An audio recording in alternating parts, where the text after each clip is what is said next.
Assalamualaikum warahmatullahi wabarakatuh. Kembali lagi ke channel Ayo Berbagi. Pembahasan berkaitan dengan project manager. Posisi ini memang posisi dibilang top level di dalam sebuah project. Nah, cuman hati-hati menjadi seorang project manager. Siapkan dulu mental Anda untuk menjadi seorang PM. Karena menjadi seorang PM, kita dibebanin sebuah tanggung jawab yang besar untuk mengelit people, dan jumlahnya bisa minimal 2 dan bisa ratusan. Nah, di dalam sebuah project manager, artinya posisi PM ini adalah seperti layaknya Anda sebagai pilot atau driver yang membawa sebuah mobil dan membawa penumpang banyak. Itu bisa juga diartikan seperti itu. Anda sebagai kendali sebuah kendaraan. Nah, untuk mencapai suatu tujuan. Nah, ini. Dan berkaitan dengan project, tidak selamanya project itu successfully, artinya 100% sukses.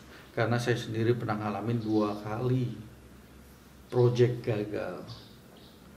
Yang pertama adalah project itu berjalan, semuanya sudah di setup dan semuanya udah agree dengan customer, berjalan. Pertama, ini pengalaman adalah project itu berjalan dalam berapa minggu. Oke. Suasananya udah biasa, berjalan lancar, reporting juga lancar, checklist tiap minggu lancar, kemudian weekly meeting lancar. Nah, setelah 3 minggu berjalan, di sini kelihatan stakeholder sebagai owner project itu tidak punya biaya lagi untuk operasional. Akhirnya minggu keempat kelihatan bahwa project itu tersendat. Nggak ada uang harian kos untuk jalan, untuk tim, kemudian juga tidak bisa memenuhi permintaan customer untuk ke lapangan. Akhirnya berantakan. Nah, di bulan kedua kelihatan bahwa di weekly meeting report ke customer banyak checklist yang harusnya diselesaikan, dan di reporting ke customer banyak yang bolong. Nah, kembali lagi artinya apa? Bahwa sebuah project sangat tergantung kepada cost. Nah, bagi stakeholder yang tidak mampu untuk menjalankan sebuah project karena biaya, mendingan jangan ngambil daripada merusak nama baik stakeholder sendiri dan merusak nama baik sebuah project juga. Ini penting banget. Jadi tolong, bagi stakeholder, bagi owner, bagi pengusaha yang tidak mampu mengambil project katakanlah 6 bulan atau setahun, tidak punya backup cost, mendingan jangan ngambil. Ini pengalaman yang sangat menyakitkan. Karena dulu waktu itu saya pernah ngambil posisi di situ sebagai PM. Akhirnya bingung. Saya lapor ke owner, ke customer, ke owner dulu. Bos, gimana nih? Tim mau jalan, nggak ada cost. Nggak bisa ini, karena customer sudah minta.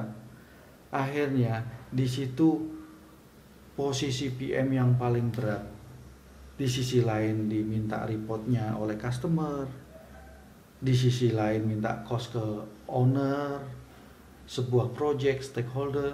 Akhirnya saya posisi itu di tengah-tengah sebagai PM. Nah, itu pengalaman terburuk. Makanya teman-teman, untuk mengambil sebuah posisi PM, pastikan dulu perusahaan itu mampu atau tidak. Kalau nggak mampu dan di awal sudah kelihatan, mendingan leave it. Waktu itu saya masih bertahan sebulan, 2 bulan, 3 bulan sampai 4 bulan. Yang akhirnya teman-teman juga tim nggak digaji, dan saya sendiri 2 bulan nggak digaji sebagai. Nah, ini pengalaman hidup yang menjadi pelajaran buat saya juga sebagai PM dan teman-teman semua sebagai resource yang on board, baik itu sebagai engineer, posisi masing-masing. Hati-hati kalau melihat perusahaan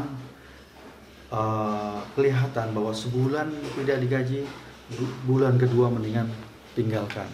Itu aja. Nah, yang kedua pengalaman saya adalah menjadi sebuah PM, menjadi posisi PM. Itu waktu itu saya diminta on board sebuah project yang resource-nya sudah ada semua di posisi masing-masing di dalam org chart.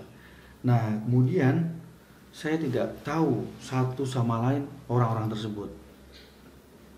Waktu seleksi saya nggak ikut. Akhirnya project itu berjalan, lalu eksekusi.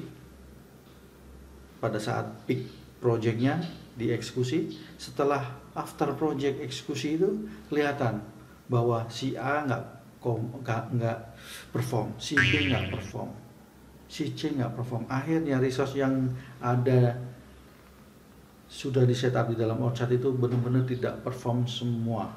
Nah, akhirnya itu dibebankan oleh PM. Waktu itu saya berpikir ini kalau nggak di recovery cepat akan berantakan project dan fail. Dan alhamdulillah langsung take out, recovery, orang-orang yang nggak perform diganti, cari benar-benar orang yang perform. Akhirnya kelihatan tuh yang project yang tadinya mau collapse, akan mau berantakan, nggak bisa closing, akhirnya naik lagi. Nah, itu makanya seorang PM itu harus punya decision yang cepat, keputusan yang cepat. Bagaimana sebuah project itu bisa closing, bisa finish sampai selesai berita acara ke customer. Itu aja pengalaman yang sangat hati-hati. Jadi teman-teman, untuk menentukan sebuah posisi PM harus pastikan dulu Anda yakin mampu atau enggak. Kalau enggak, mendingan jangan ambil posisi tersebut. Nah, tetapi kalau Anda yakin, ambillah posisi PM karena ini sebuah challenge. Jangan lupa belajar PM Book yang terbaru, PM Book 6, dan kalau bisa juga ambil sertifikat internasionalnya PMP karena itu proven. Walaupun itu sebuah penghargaan belakang nama PMP, tapi itu sangat-sangat proven dan menjadi evidence kita menjadi sebuah PM. Oke, semangat mencari sertifikat PMP dan yuk belajar sama-sama. Assalamualaikum.